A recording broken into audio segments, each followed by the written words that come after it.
Ukraine's central bank has devalued the hryvnia by approximately 25%. So just before the conflict, I recall it was around about 37 hryvnia to a dollar. Now, 29. Now I believe it's around about 36. Also, it's worth mentioning that inflation has fallen to 21% in March, but this is still comparatively high compared to that of Poland, which is around about 16%, and let's say also UK, which is around about 10%. As an example, just to kind of bring it to life a little bit, if you look at a litre carton of milk in Krakow, is around about 3.9 zloty, depending on where you shop. Compared to that in Lviv, it's around about 4.4 zloty. So that's 12% difference. Mm-hmm. Pack of 12 eggs, 8.7 zloty in Krakow, around about 12 zloty in Lviv. That's 33% difference. Mm-hmm. Kilogram of meat, we're looking around about 27 zloty in Krakow and 42 zloty in Lviv. That's 53% difference. Now, to put it in context, the average monthly net salary, so salary after tax in Krakow, is approximately 5,500 zloty. Compared to the average net salary in Lviv, which is around about 2,000 zloty. So people are earning half what they do in Poland, but they have to pay almost the same, if not higher prices for certain commodities. Yeah. So yes, it will hit the pocket and people are struggling. It's a struggle on many fronts. An interesting illustration of pricing difference. On the note of suffering as well, I mean, you mentioned that Ukraine has been damaged. The economy has lost a lot of its value, undone a lot of the, as you said, that progress that's been made. Let's look at some of the industries hardest hit. Give us some examples here. Well, from what I've read, and based on the research that I've read, such as S&P Global research around the industries that's been impacted, we are looking at energy, agriculture, construction, metal, and mining that have probably been hit the worst. As an example, a report from TechSet, research estimates that 70% of the world's production of neon from Ukraine, and 90% of the semiconductor grade neon gas used for computer chips production in US comes from Ukraine. Because of the conflict, all of these suppliers have partly been suspended their operations, which means that there is not a single element of neon gas coming out of Ukraine. Mm-hmm. This is predominantly because the heavy mining and manufacturing industries are located near or around the Donetsk region. So yeah, talking about hitting people where it hurts. In terms of agriculture, I read a report published by the Ministry of Agrarian Policy and Food, who estimated that around about $6.6 billion of war-related damages to the agricultural sector in Ukraine. So the implications not only hit the manufacturing and mining, but also the agricultural sector. Yeah. So with a focus on the agricultural sector, there were approximately 7.5 million people who worked in that sector. And now we anticipate that there is approximately a deficit of 1.3 million. So that's almost 20% reduction in the workforce. People who have packed up and left or unfortunately have been killed. Yeah.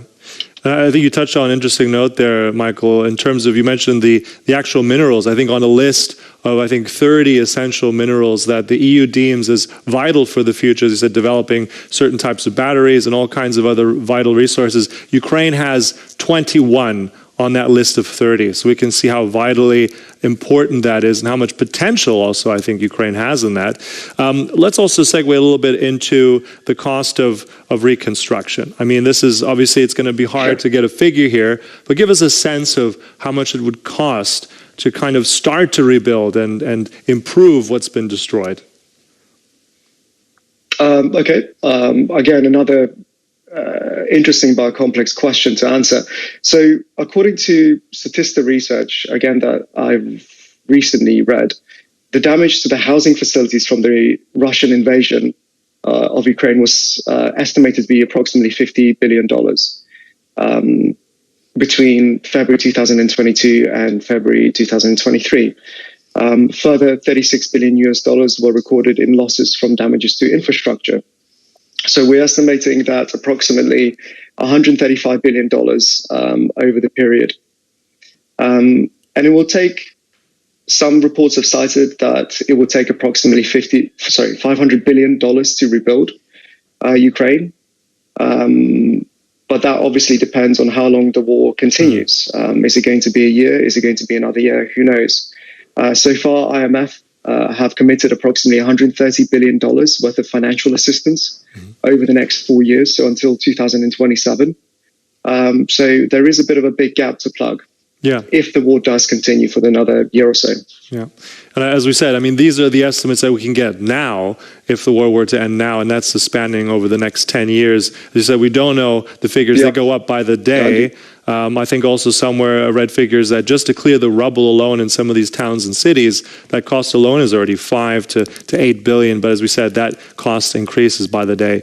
A lot of negative, but I do want to look at one area, I think, one sector in Ukraine, which actually has performed still quite well and has been resilient. Actually, a really interesting one. Tell us a little bit more about this one vital sector that has shown some positive growth in the last year. Yeah, so I think the sector we're referring to will probably be IT, information technology. So the Ukrainian IT Association, a tech industry body based in Kiev, anticipates that in the first 6 months, has calculated that in the first 6 months of the 2022, software exports grew by 23% compared to the same period in 2021. So approximately only 2% of Ukraine's 5,000 software companies have folded that year because of the conflict. So it remains a resilient sector.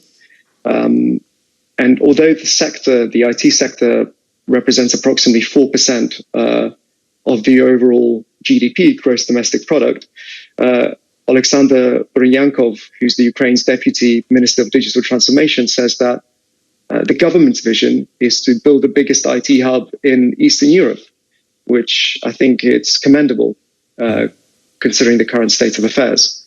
And quite rightly so, because if you look at, again, another research group, Dunn and Bradstreet, out of 44,000 technology companies in Central and Eastern Europe, Ukraine has approximately 3,000 companies that service 50,000 customers around the world. So the engineering talent, the programming talent coming out of Ukraine is up to the caliber. I'm from the sector. I've been working in data analytics for the last 10 years, and I've certainly noticed engineers, full stack developers that are multilingual, they're able to code in Python, in JavaScript, in SQL, and they are cost competitive for a developer that I would hire in UK. By comparison, in Ukraine, it will be 3 times the price. We work with developers in Romania and Poland, and also Ukraine, and we anticipate that this kind of work in terms of offshoring will continue into the future. Yeah. I think also it's shown the world. I mean, we often get caught up in saying that Ukraine is this breadbasket for Europe, breadbasket for the world. As we just mentioned here, I mean, there's so many other types of sectors where Ukraine can thrive in, IT being actually one. I think it grew 2%, that sector in IT, I think, just for our audience to know. So let's leave it on a positive note as well. I want to know kind of the potential of the future of Ukraine. We alluded to some of those things already, Michael. Tell us a little bit more about the potential of the diversity of the economy of Ukraine once this war ends.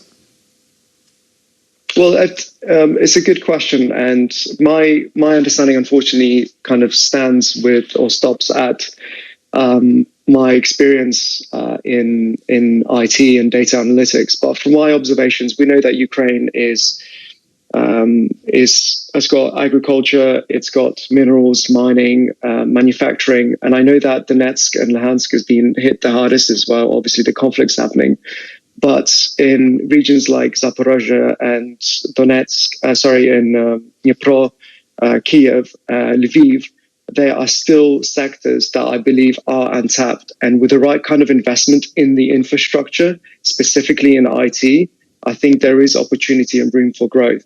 Having said that, if the infrastructure isn't there, if the investment isn't there, then how can we undo the damage that's been done to the economy? Like I said at the beginning of the conversation, the conflict has undone 20 years of progress. There's been significant damage to the infrastructure.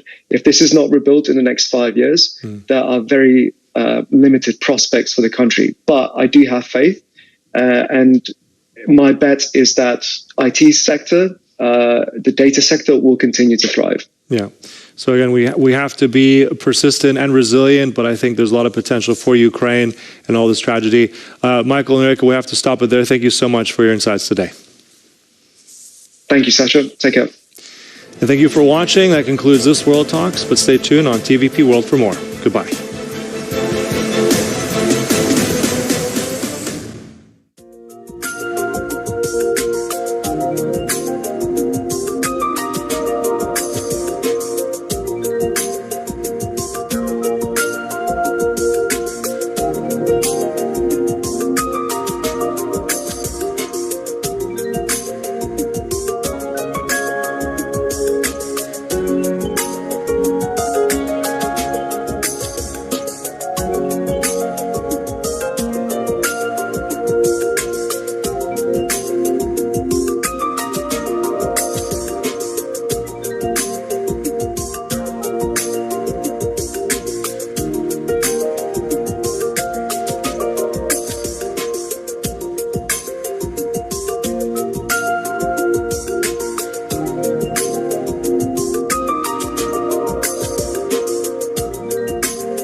Picture sent to us from one of our customers, and from there our airbrusher is carefully airbrushing all the little markings on the pet.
Good morning, hello and welcome back. I am Aleksandra Marchewicz and this is World News.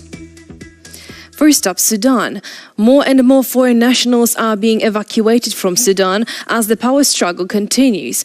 Many of the Sudanese themselves waste no time and try to escape the country, which slides further into violence and disorder. This video was posted by the Al Rumi Medical Center in Omdurman, a city located near Khartoum on the west bank of the Nile River. A projectile pierced the wall of the building and exploded inside, injuring 13 people. This is yet another escalation of the conflict, which has been going on for 11 days now. Both leaders have not been able to fully commit to a complete ceasefire or implement one. The two generals continue trading accusations and issuing competing claims of control over key installations. The exodus of refugees has already begun. Hundreds of people have been stuck on the border with Egypt overnight, as the checkpoint only operates during the day. Basic necessities are in short supply, prices are rising quickly. The World Health Organization warns of a biological threat after a laboratory in Khartoum carrying dangerous pathogens has been taken over by one of the sides. As fighting continues, law and order will further break down throughout the country, and command and control will dissipate. Sudan could become increasingly fragmented, which would have a devastating impact on the region. Governments and international organizations around the world have appealed to the warring factions to cease the hostilities. At the same time, everyone seems to have little hope for peaceful resolution, as both the international community and the Sudanese themselves appear to be preparing for further escalation. The fighting must stop immediately. There has been an alarming development in Sudan, where the World Health Organization says there is a high risk of a biological hazard in Khartoum. The information comes after one of the warring parties seized a national lab holding measles and cholera pathogens, and then threw out the technicians looking after the lab. World health experts say power cuts were making it impossible to properly manage materials stored at site. The lab is in the center of the city, close to the Sudanese army headquarters, where much of the fighting has been taking place. And now let us take a look at a port of Jeddah, Saudi Arabia. A boat with more than 1,600 civilians from 50 countries fleeing the ongoing violence in Sudan has just arrived in Saudi Arabia, the Foreign Ministry has just said. It is the largest rescue effort by the Gulf Kingdom to date. Saudi Arabia has received several rounds of evacuees by air and sea, starting with boats that arrived in Jeddah on Saturday, carrying 150 people, including foreign diplomats and officials. Now, more than 2,100 people have been evacuated from Sudan so far, including at least 2,000 foreigners.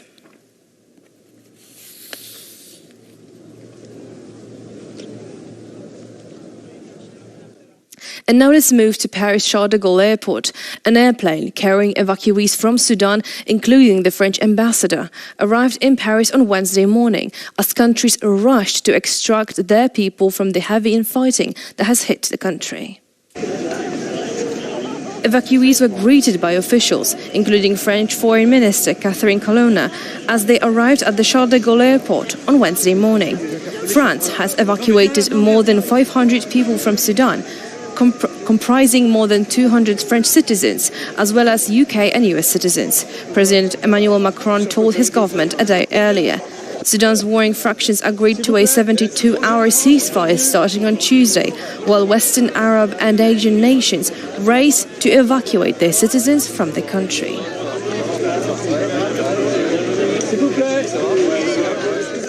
And that's all from Sudan for now. You're watching World News here on TVP World. And now let's move on to Ukraine. It is the 427th day of the Russian full-scale war against Ukraine. Former workers at a Chernobyl power plant have held a candlelight vigil to mark 37 years since the nuclear disaster. The accident in then Soviet Ukraine sent clouds of radioactive material across Europe after a safety test at the atomic plant went wrong. A bell tolls for those killed at Chernobyl. Relatives and survivors return to the site of the world's worst nuclear disaster. It's 37 years since Chernobyl brought death, misery and radioactive contamination to a vast swathe of Eastern Europe. We have a tradition. For 30 years now, every night on April 26th, we come here and lay flowers. I know everyone here. It was my shift at the power plant. Clouds of nuclear material were blown across much of the continent after a botched safety test in the atomic plant's fourth reactor. The accident killed 31 people instantly and forced tens of thousands to flee. Survivors say Russia's invasion and seizure of Chernobyl brought back the horror of the disaster. I had the experience of war, so I took my grandchildren to a safe place. They don't have to hear the explosions of missiles, artillery. That was the main thing for me. I am here to commemorate my colleagues. They are all alive as long as I remember them. Up to 115,000 people are thought to have died of radiation-related illnesses as a result of Chernobyl. It's now back in Ukrainian hands, allowing people to pay their respects at the former plant. A Russian missile strike hit a museum in the town of Kupiansk, killing 2 women and wounding 10 more people. The town is located just 5 kilometers from the front lines, which enabled the Russian S-300 missiles to target the Ukrainian town. At the time, there were approximately 12 people there. The museum director is still under the rubble. Civilians are suffering every day. They are wounded. Today's attack took place at 8:55 a.m. The local ethnographic museum was hit, and I guess some people were injured or died there. Civilian, there was no military there. This morning, there were 3 loud explosions. I was in the neighborhood's post office, which shook from the explosions in the center. I said a few days ago on the national news that the situation hasn't changed. The amount of strikes hasn't reduced. And unfortunately, today's strikes prove that it's too early to rest, as the front line is 8 kilometers away from us. Ukrainian President Volodymyr Zelensky has once again condemned Russia for attacks that happened yesterday, causing death and destruction in Kharkiv and Kherson region. Throughout the day today, rubble in the city of Kupiansk in the Kharkiv region was being cleared after a Russian attack with S-300 missiles. It was an attack on an ordinary civilian neighborhood. The terrorists targeted the local history museum and nearby houses. Russia killed 2 women in the strike. My condolences to the victims and friends of the victims. 10 people were wounded. They are being provided with the necessary assistance. In total, more than 60 museums and galleries in different regions of our country have been destroyed or damaged by the occupier. Ukrainians visit cemeteries to prepare graves of their loved ones and hold funeral celebratory meal. It is a part of tradition. Ukrainians visit graves after the Orthodox Easter during a week of prayer for the dead. It is also an occasion for Ukrainians to pay respects to those who have died amid Russia's invasion. On the pictures we can see Baikove Cemetery, a historic necropolis established in the 19th century, where many prominent Ukrainians are buried.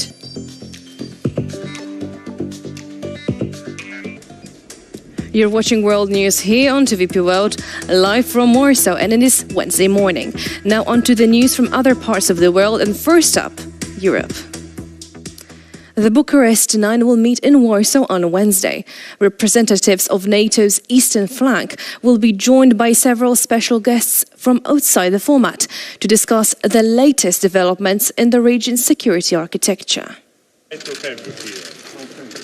Defense ministers of Poland, Bulgaria, Czechia, Estonia, Hungary, Latvia, Lithuania, Slovakia and Romania will begin the meeting shortly after the noon. British Secretary of Defense will also attend the meeting, while representatives of NATO Secretary-General and the United States Secretary of Defense are expected to join via video link. Now, Polish and Romanian defense ministers will hold a summary press conference after the meeting, scheduled at 4:45 Central European Summer Time. The Lithuanian parliament has voted in favor of allowing border guards to return illegal migrants to the transit country. For 2 years, Belarus has been sending illegal migrants across the Lithuanian border in an effort which many view as a hybrid war. 20,000 people have been prevented from illegally crossing the Lithuanian border from Belarus since August 2021. They have been returned on the basis of a directive from the Interior Ministry. Now the parliament has passed an amendment allowing border guards to turn back migrants who cross the Lithuanian border illegally. Before the law takes effect, the Lithuanian president must sign it. To protect itself from waves of illegal migrants sent by Lukashenko regime to destabilize the EU, Lithuania erected a 500-kilometer-long border fence along the frontier with Belarus. Poland also fenced itself off from Belarus with a 5.5 meters tall wall. Now Warsaw is finishing an electronic barrier, a system of cameras and sensors to complement the physical structure. The system is designed to make it impossible for illegal migrants to cross the border into Poland. Other countries have also taken similar measures to protect themselves against threats from Belarus and its biggest ally, Russia. In the United States, voting experts say that the 2024 presidential race will not be a rerun of the 2020 campaign if Joe Biden ends up facing Donald Trump in the battle for the White House. The comments come after Biden yesterday kicked off his re-election campaign, while Trump has yet another to secure the Republican nomination. The difference this time around would be that the burden would be on Biden to defend his record, the same way the burden was on Trump to defend his record in 2020.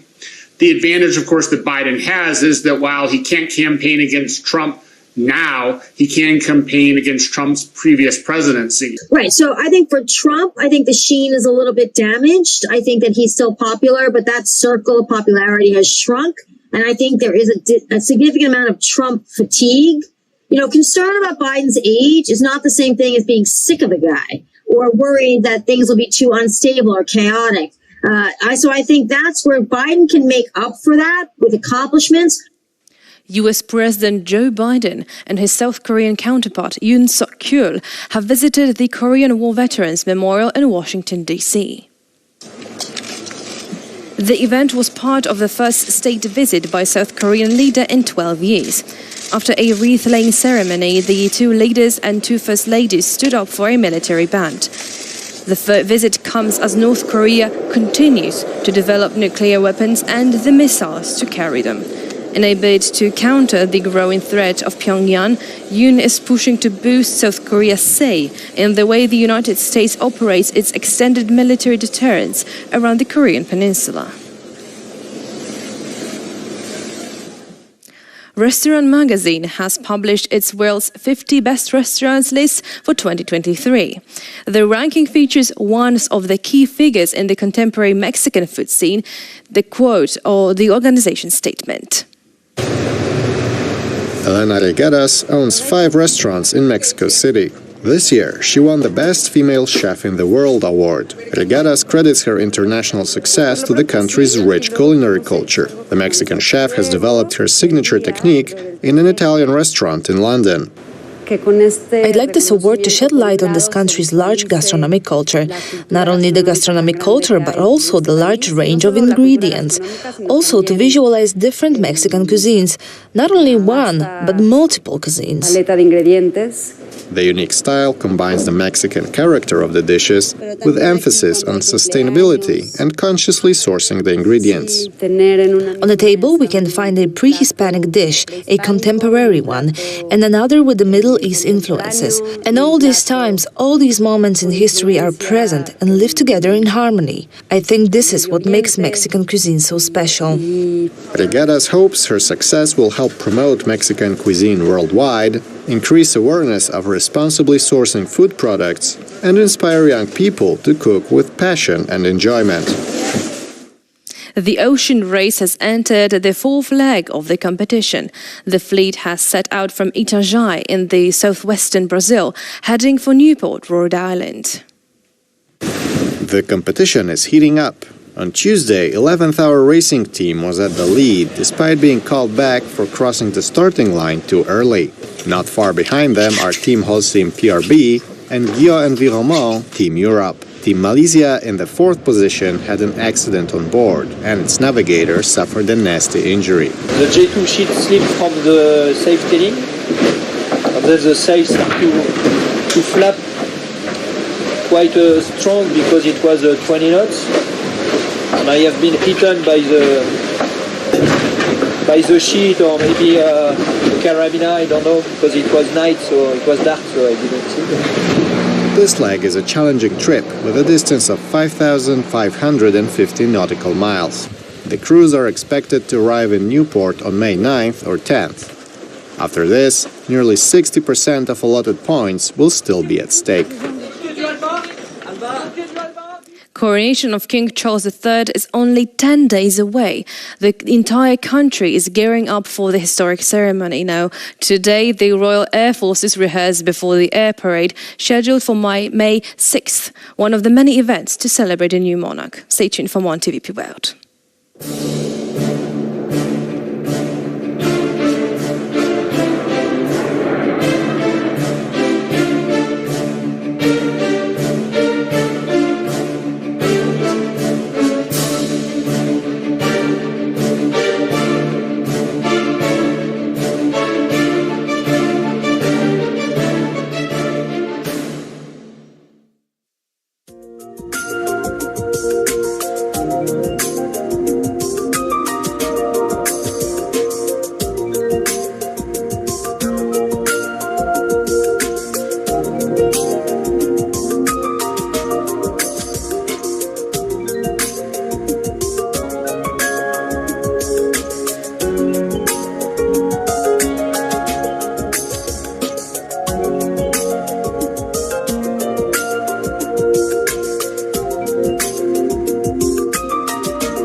The German occupation of Poland in World War II was undoubtedly among the most brutal in human history.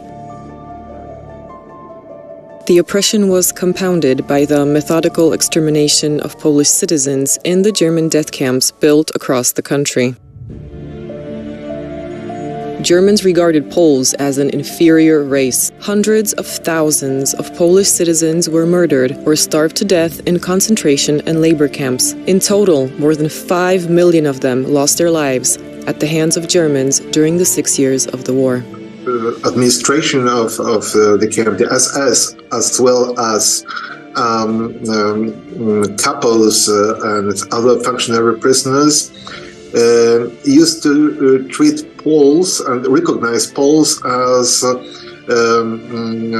subhumans, as people who occupied a lower position in the Nazi hierarchy. The invasion of Poland was already a completely unprovoked and unjustified move, but the barbaric violation of the most basic human rights and the total disregard of the Hague Convention was the true horror of the German occupation.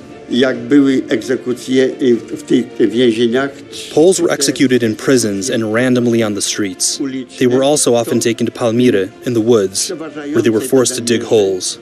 They would then be shot, falling into the mass graves. Then the Germans would bring in a new group and force them to cover the victims with dirt and then dig a hole for themselves. This is how the Germans' execution machine operated. The mass execution and enslavement of Polish citizens was well documented in Germany. This was a planned operation often discussed openly by German officials. Before and during the attack on Poland, various types of proscription lists were drawn up. The Germans created what they called a wanted list of 8,000 Poles. They were to be exterminated or arrested and sent to prison or concentration camps.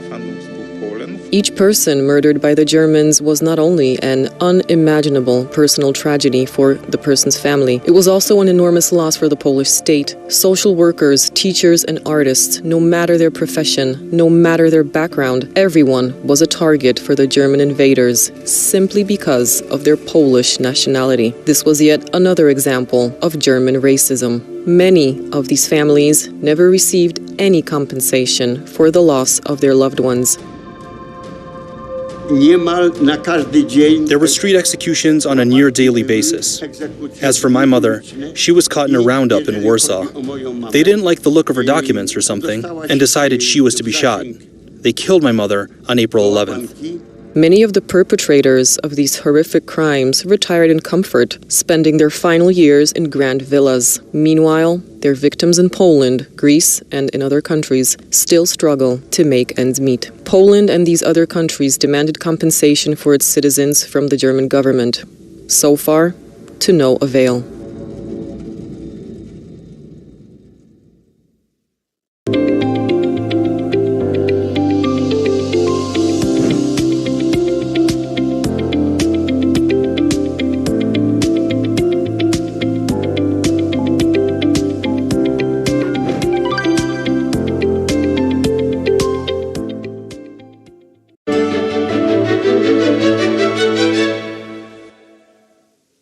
Hello and good morning. My name is Sasha Farbach, and you're watching Morning World today on TVP World. We'll get your day started with everything you need to know. In a moment, I'll be joined by my colleague, Alexander Machewicz. But first, let's get the latest headlines from the last 24 hours. Sweden has expelled 5 Russian diplomats, Stockholm's chief diplomat Tobias Billström announced on Tuesday, arguing that their activities were incompatible with their diplomatic status. The decision to declare the Russian diplomat's persona non grata came after last week's broadcast of a Swedish public television report about Russian espionage efforts in Scandinavia. Over 100 people, including members of the pro-Kurdish People's Democratic Party, were detained on Tuesday in Turkish police raids over their alleged ties with an outlawed militant group. The operation takes place less than a month before Turkey's parliamentary and presidential elections.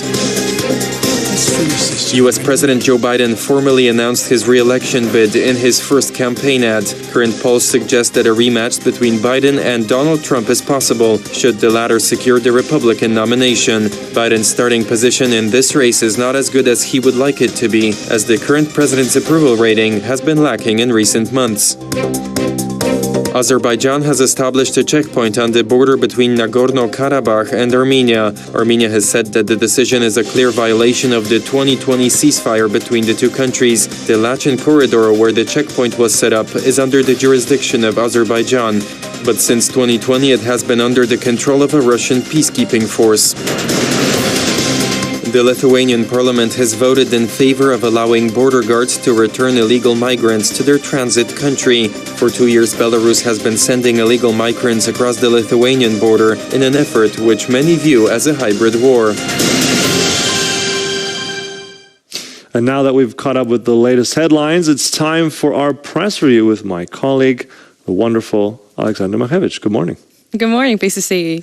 Now, I think we've got a lot of interesting stories, and I'm going to share some with you, and you will share some with me today, I think. That's the idea, and I believe that we have quite a selection today. Great, let's get started. So let's jump right into it. And first, I believe that there is no surprise that Joe Biden and Donald Trump will be on the top of the agenda. And here we have voters that don't want either Biden or Trump to run for the 2024 election. And it seems right now that, well, Donald Trump and Joe Biden have something in common here.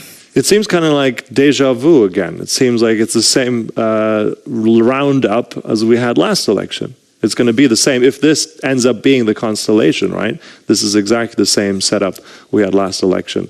Precisely. But also, on the other hand, when we look at the polls, at least, well, it seems that Joe Biden is in the weaker position because, well, at least to the latest major national polls, well, 70% of Americans believe that Biden should not run for the second term, well, compared to at least 26 that are in favor.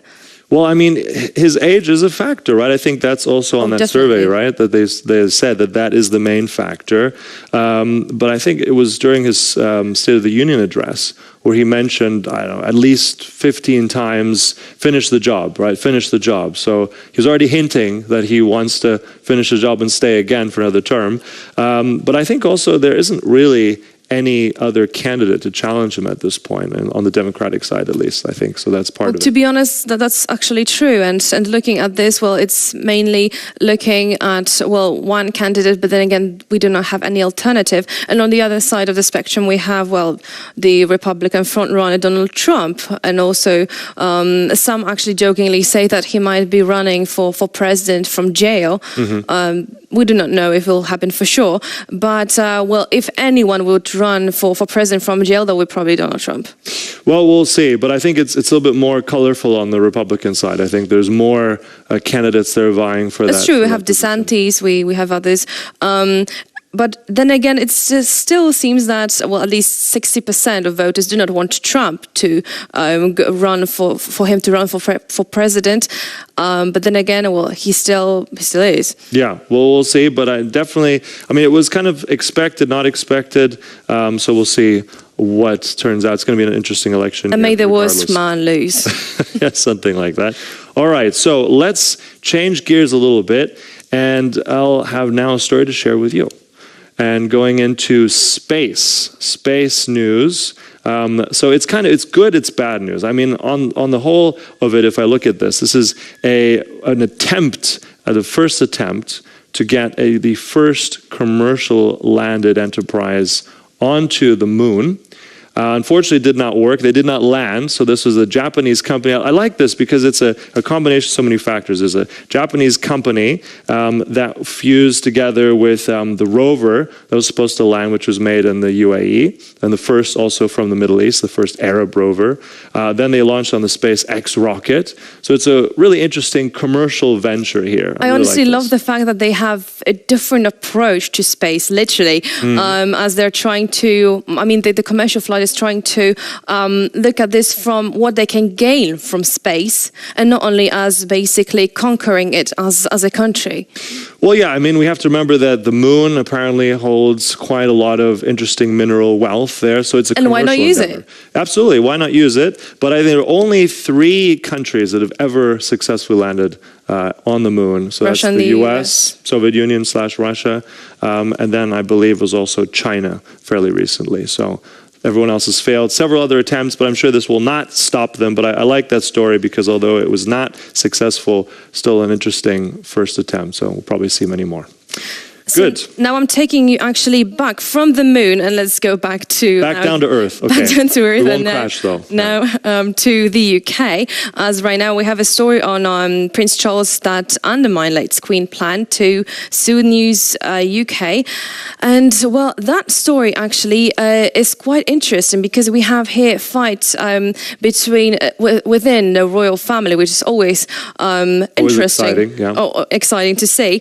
The story revolves around Queen Elizabeth II that was threatening the owner of the Sun, the Rupert Murdoch's media company, and they were supposed to sue the company, and now, King Charles decided not to do so.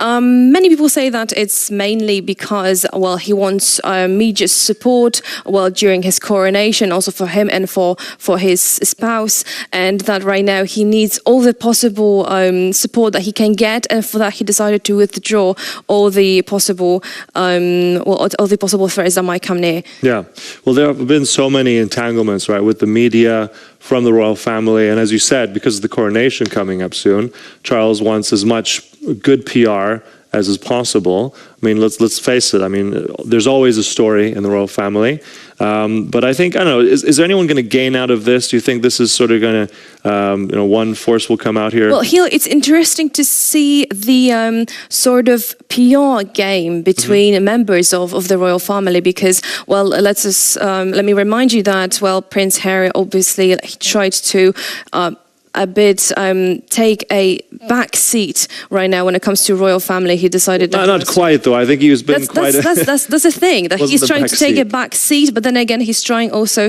to sometimes use his kind of PR presence and also media with, for instance, a recent documentary with his recent book that he released. He's trying to use his popularity in order to gain attention and also in order to gain his ways. And favor against other members of royal family. So it's interesting to basically see how the story here unfolds. Yeah, but it'll probably not be the last of the royal family. But let us move on to more earthly matters. Absolutely. Now, next, I believe that we have... All right, so this is actually now the story that I have chosen, which is really interesting. Sports, I say. Sports, indeed. And this is football, but not the football stuff that you would expect. So this is actually a Brazilian town and a Brazilian team that has taken on the name, the color and the kit and the crest and the whole package of FC Mariupol. Oh, that's amazing. Ukraine, right? So it's a nicer, they're not on the same rung league-wise, but because Mariupol, such a terrible city that has been terribly suffering and has been that symbol of resistance for Ukraine in many ways, occupied at the moment by Russia, they're able to now exist, at least spiritually, on another pitch in Brazil. This has received a lot of positive support. Also, the city itself in southeast Brazil, in Paraná, small community, a lot of Ukrainian descendants there. So also a nice touch there. So they really feel that it's basically to hold on to the identity, especially right now in these difficult times, right? Yeah, and I like it also because you hear so much about the global south in Brazil with Lula, not quite sure is he supporting Ukraine or not, and cozying up to Russia. But here we have really something from the people. We're stepping forward and saying, you know what, we're going to keep this alive. This is solidarity from the people. And football is a big thing. Yeah, it's a nice story. So I like that one. So I'll pass the ball now to you. All right, so I'm taking that in. And now let's move back to, I guess, since we started our topic, Russia. And now the country that holds talks with Iran, Syria, and Turkey. What is interesting about this story is right now, Russia plays a role of mediator and peace talks mediator between the two countries that were sort of in a conflict. And I believe it's quite amusing that Russia decided to take that kind of role. And now here we have information that Russian Defense Minister Sergei Shoigu hosted... He's the host, right? He's the host of the meeting. And he tried to normalize the ties between Ankara and Damascus here as well after the civil war in Syria in 2011. Well, these relations are quite tight, let's say. So, and tight in a way that they're difficult. Yeah. So now they're trying to implement practical steps, but I think that it's basically Russia, at least what it seems, that Russia is trying to create new friendships and fake new friendships in order to stay in the game, at least. Fake it till you make it, I suppose Precisely. they say. But I think it's also odd that you have a host of a diplomatic sort of fusion, an event, who is the defense minister currently of Russia. And it's interesting that beforehand, well, Turkey was actually one of the mediators between Ukraine and Russia, but striving for the peace, and now it seems that it sides with Russia. So it's difficult to look at, to be honest. It's difficult, and it's an odd collection, but of course with Turkey involved in there as well, which is a bit strange, and Turkey's always been playing this game. They have actually a political game on their own, and it seems that right now they're trying to gain as much as they can, and they're not looking at European Union, they're not looking at Russia, they're not looking at China, they're trying to gain as much as they can. It's really interesting. Yeah. But I think, as we said, it's grasping at straws a little bit. I mean, it's worrying when these countries come together at some point, but at the same time, it's, if we look at this, we said Russia, Iran, Syria, Turkey, not the most progressive players out there, I'd say, right? Well, that's true. Good. All right, so I believe that wraps up our wonderful press review. Alexander Mohevich, thank you so much for sharing all that with us. Thank you so much. And now let's see what other stories are coming up throughout the day.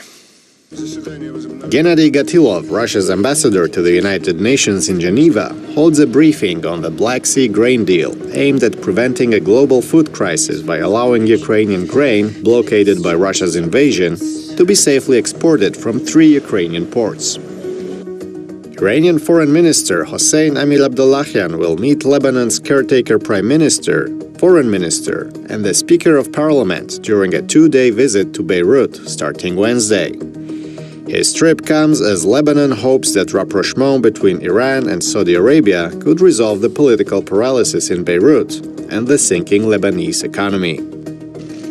Spain's Prime Minister to meet President of Brazil in Madrid.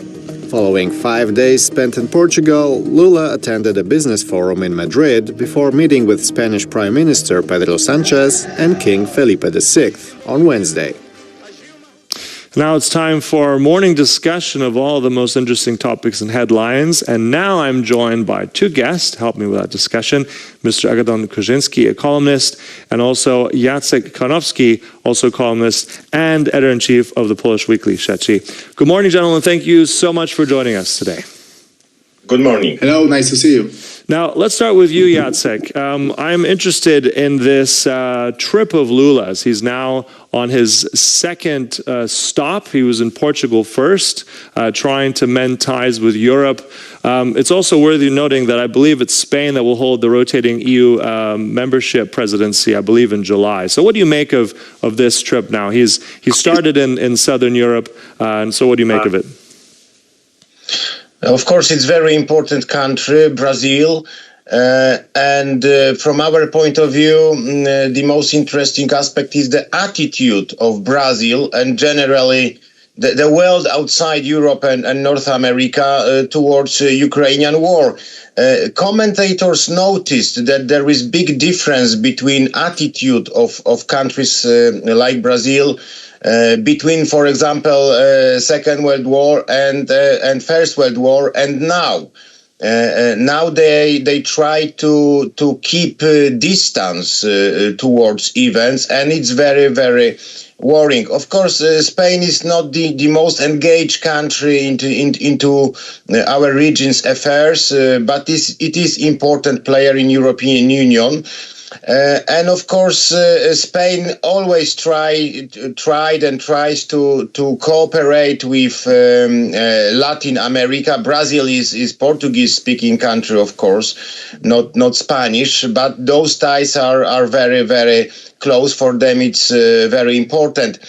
I'm also curious, is Lula able to reinvigorate Brazil economy? Is he able to to restart what he did during his first period in power. Because there was this Bolsonaro period, and Lula was very successful on level of social cohesion, but of course some scandals. And it's easy to start that road relatively easy to start, but later to really catch up to the developed world, it's very, very challenging. Indeed. All right, Agaton, so also this Mercosur deal, I mean, this is huge. It's been stuck. Took years to make. It's been stuck since about, I think, 2019 because of what Jacek mentioned, also some differences, very much about the Amazon being that linchpin of holding up this final negotiation. That's a huge deal, Agaton. 800 million people would be affected by this cross-trade, hundreds of billions of euros in terms of economic potential. Are we now closer to this deal now that Lula is back, and is this trip going to help in that matter? Let's see you, Agaton. I think that's the main idea why Lula decided to visit Europe just after visiting China and countries of the region, of the Brazilian region. But first of all, I think the times of big economic deals are over, at least for now. We have big geopolitical challenges. It's not only the war, the present war in Ukraine, but also the pandemic, which changed a lot in supply chains for the whole world. And we see also this big political shift in Europe, maybe not shift, but struggle, these tensions, which the clearest examples are all these tensions between Joe Biden and Donald Trump. But we have more examples of that. Of course, Brazil is the perfect example, the latest challenge between Lula, the present president, the former president, and the other former president, Mr. Bolsonaro, hard-wing politicians against left-wing politician Lula.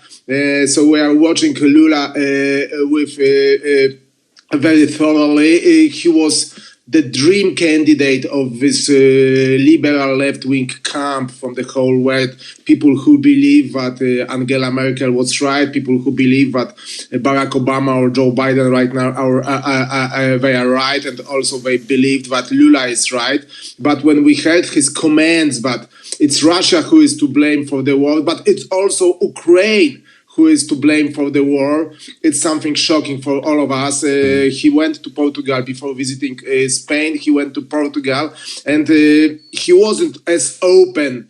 He wasn't showing Ukraine as a victim, not as a country which started this war. That was the sense of what he said earlier in China. But in the same time, he started talking. You must start talking about peace. If anybody is interested in talking about the peace, he is guilty for the war. And he was openly mentioning Ukraine. So that shows that he's from completely different part of the world. That's first thing. But the second thing, at the end of the day, the world, the free world, the transatlantic alliance won't be able to achieve anything if the free world is not able to find an alliance with such countries as Brazil. It's one of the biggest countries in the world, over 200 million inhabitants, one of the biggest economies, the member of G20, the member of the most important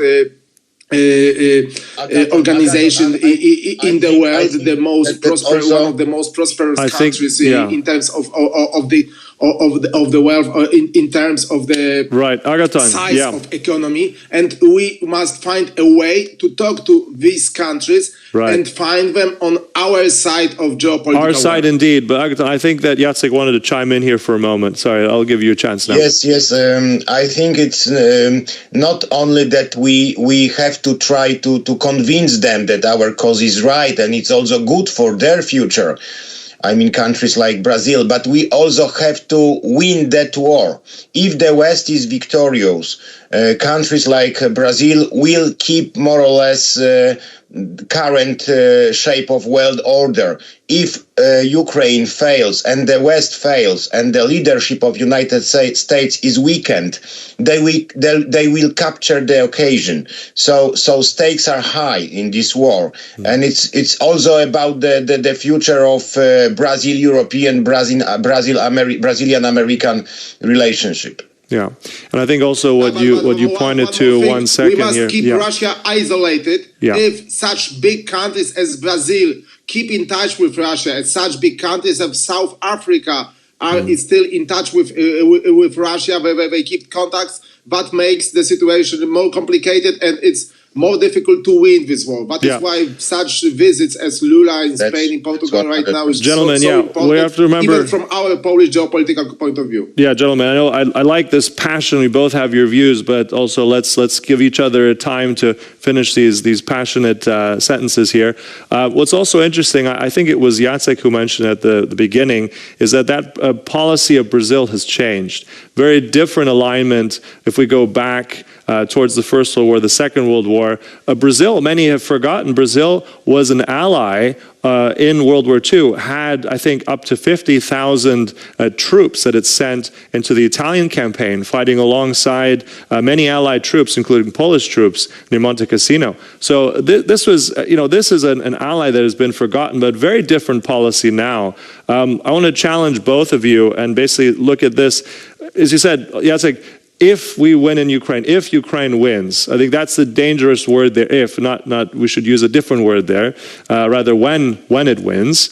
But I think this is also the interesting thing. It's kind of this catch-22. Can we have a victory in Ukraine without really that global unity that we must contain? I mean, Russia is trying in every direction to try and subvert that unity. And in Global South, we've seen Lavrov touring Africa, Lavrov touring South America recently.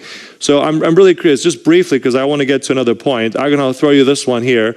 What can we realistically do here? Is Brazil and is Lula the right person? Can we somehow convince them to play a different tune? Because right now, if I look at on paper, he's very much aligned to China and the BRICS. Is it now too late? Have we crossed that bridge? Just really briefly, Agaton, to you. Yeah, the answer is Agaton. Yeah, it was Agaton. The glass is half full, half empty. For instance, India, which was a strong supporter of Russia, right now it's changing its point of view. The military equipment, which is the main base of this cooperation between India and Russia, is this cooperation is stopped. So it's a good sign. But generally speaking, I'm very afraid the free world is losing the mainly South, these poorer countries from Latin America, from Africa. They are generally pro-Russian, pro-Chinese, and that's a huge mistake made by the free world. And I hope this war shows how important it is to find a strong and broad alliance in every matter, especially in such geopolitical tensions as we see right now in Ukraine. Yeah, indeed. Gentlemen, I want to go more into this topic, but I do want to bring up another one here before we conclude today. We've had the Russian ambassador, Mr. Gatilov, to the United Nations in Geneva. It's all about the grain deal. Just, I think, less than 48 hours ago, we had, I think, the Russians threaten that they would walk away from the grain deal because of G7 sanctions that are being mulled right now. So it's now they want to find a solution. So are they even reliable in any way to keep this grain deal going? Jacek, that's to you. I think there will be also pressure from Turkey. Turkey is kind of patron of that deal, and it's their interest to make it still working. But of course, it's very important issue. But when we hear Russian ambassador worrying about the future of Ukrainian grain, it's of course laughing stock. It's their fault, the war, the blockade of Ukrainian ports, and destruction of Ukrainian industry and also agriculture industry. We know they will gather less grain this year than in previous years. But Ukrainian grain is and will be important for the world. according to the estimation, Ukraine alone is able to feed 400 million people, and you have areas in which they don't use fertilizers because there is no such necessity. And we also experienced that problem in Poland with this cheap import, partly illegal, from Ukraine. But the problem is that if you transport grain through using trains and trucks through Poland or Romania, it starts to be much more expensive, and it's not attractive for countries like Egypt or India or African countries. So that sea route is extremely important. I think it's in Russia's interest to keep it open. They are just trying to blackmail as usual. We have to be resilient. Yeah. Agaton, to you now. Is this more blackmail by Russia also as well? We have Lavrov chairing the Security Council, by the way. So really, as you said, double laughingstock perhaps. Agaton.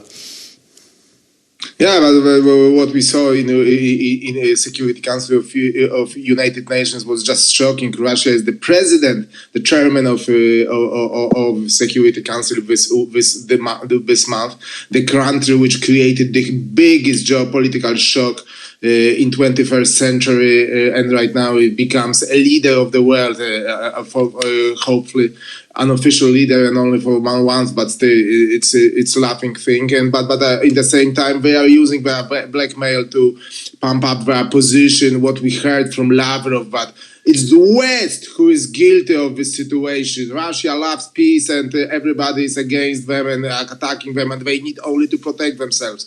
What we see, how they change, how they change the attitude, how they change the perspective, is just shocking. We saw such things in such books as George Orwell's 1984, but right now we have 1984 live from Security Council of United Nations. So this moment of the history is really shocking, and unfortunately, Russia still has arguments, still has instruments to leverage their lies, to leverage their position, and this blackmail with grain deal is the brightest example of that. So the quicker we solve the problem, the quicker we'll be ready to answer Russia as we should do it. And such things Jacek just mentioned, this transition roads through Poland, through Romania of Ukrainian grain, they should be ready by the end of last year. There were some assumptions when the European Union decided to resign from duties on this grain. We were also European Union was also being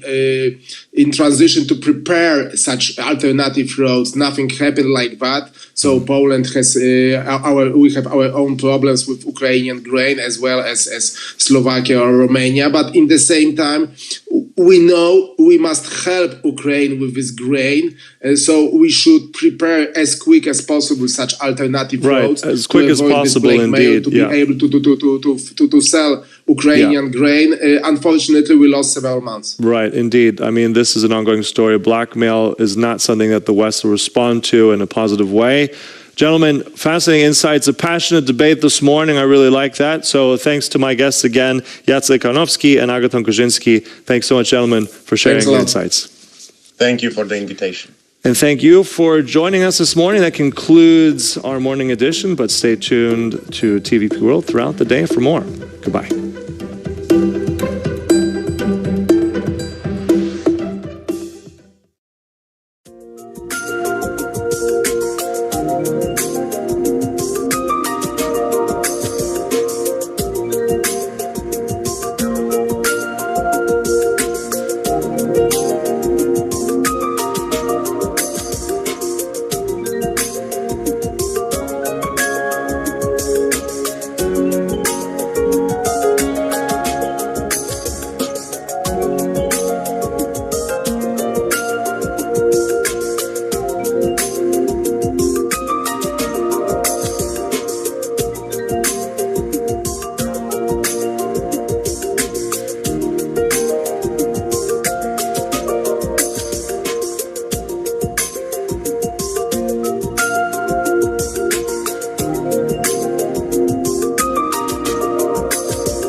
The global security architecture was irrevocably changed when Russia did the unthinkable, when it sent its tanks across the Ukrainian border, when it violated every tenet of the international order. Decades of peace were shattered, as were any remaining illusions about the end of history. A year of war in Ukraine has forced many states and alliances to reassess. Tensions have soared all around the globe.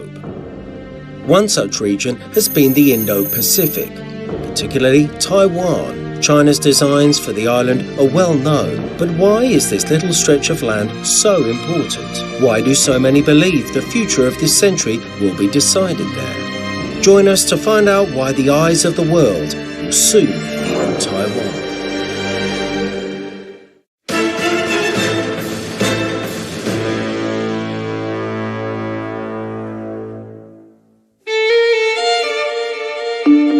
Taipei, one of Asia's four tigers, home to a world-class electronics industry.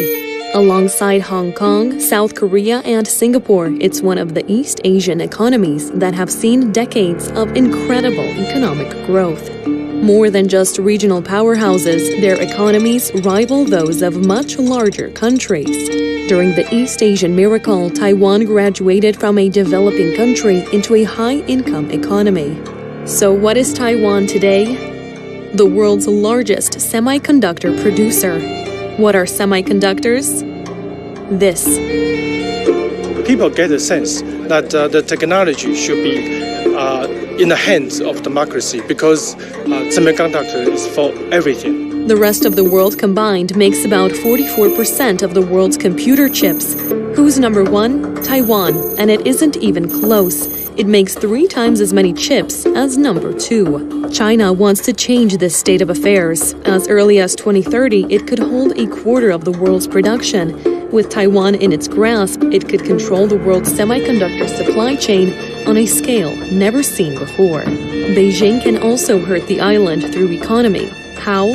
It's the biggest customer of Taiwan's export-based economy. Taipei is less reliant on Chinese imports than export. Still, they are a powerful bargaining chip in China's hand.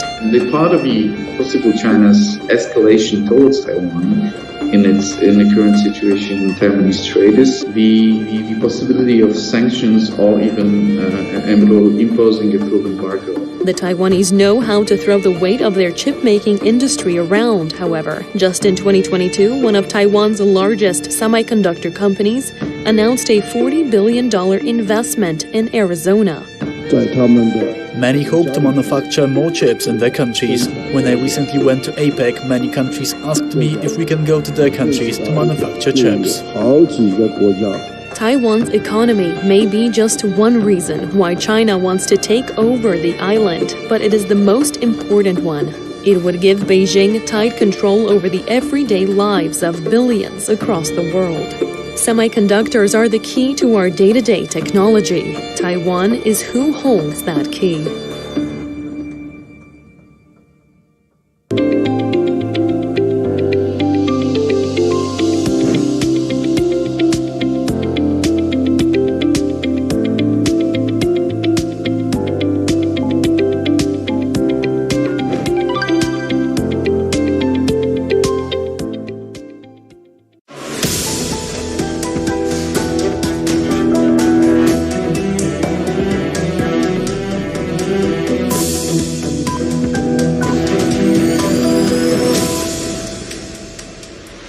Hello and welcome back. I am Aleksandra Marchewicz and this is World News.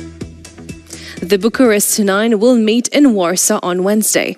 Representatives of NATO Eastern Flank will be joined by several special guests from outside the format to discuss the latest developments in the region's security architecture. Now, our reporter Kazimierz Łysiak is in Warsaw now. Hello, Kazimierz, and what is on the top of the agenda of this meeting? Good morning, Alexandra. Well, we have ministers of defense of Bucharest 9 format coming here to Warsaw. Right now we are awaiting their arrival. The B9 format consists of 9 countries of NATO's eastern flank, and that means Bulgaria, Czech Republic, Estonia, Hungary, Latvia, Lithuania, Poland, Romania and Slovakia. Like I've mentioned, all these countries have one thing in common. They are all on NATO's eastern flank, so the discussions here today between the defense ministers will be definitely focused on the security of these countries of NATO's eastern flank, of course in the face of ongoing Russian invasion of Ukraine. There will be also some esteemed guests coming here outside the format, like you've mentioned, and this will be the UK Defence Secretary, and currently right now we have Polish Defence Minister Mariusz Błaszczak welcoming the guests who are coming here for the summit. The summit here will be hosted by the Polish Defence Minister, but also by the Romanian Defence Minister, as this Bucharest 9 format was established in Bucharest in 2015 by the Polish and Romanian presidents Andrzej Duda and Klaus Iohannis, respectively. The format was established in 2015 as a response to the illegal annexation of Crimea by Russia and the de facto beginning of the invasion of Ukraine back in 2014. So this was a way for countries of NATO's eastern flank to cooperate more on the security of NATO's eastern flank and the alliance. So the discussions today will be mainly focused on presenting a unified front at the upcoming NATO summit in Vilnius, which will be taking place in July. And we've had already several summits of the Bucharest 9 format taking place here in Poland. We had the leaders of the Bucharest 9 formats coming here and meeting with President Joe Biden of the United States, and also later the summit of the foreign ministers of the Bucharest 9 format.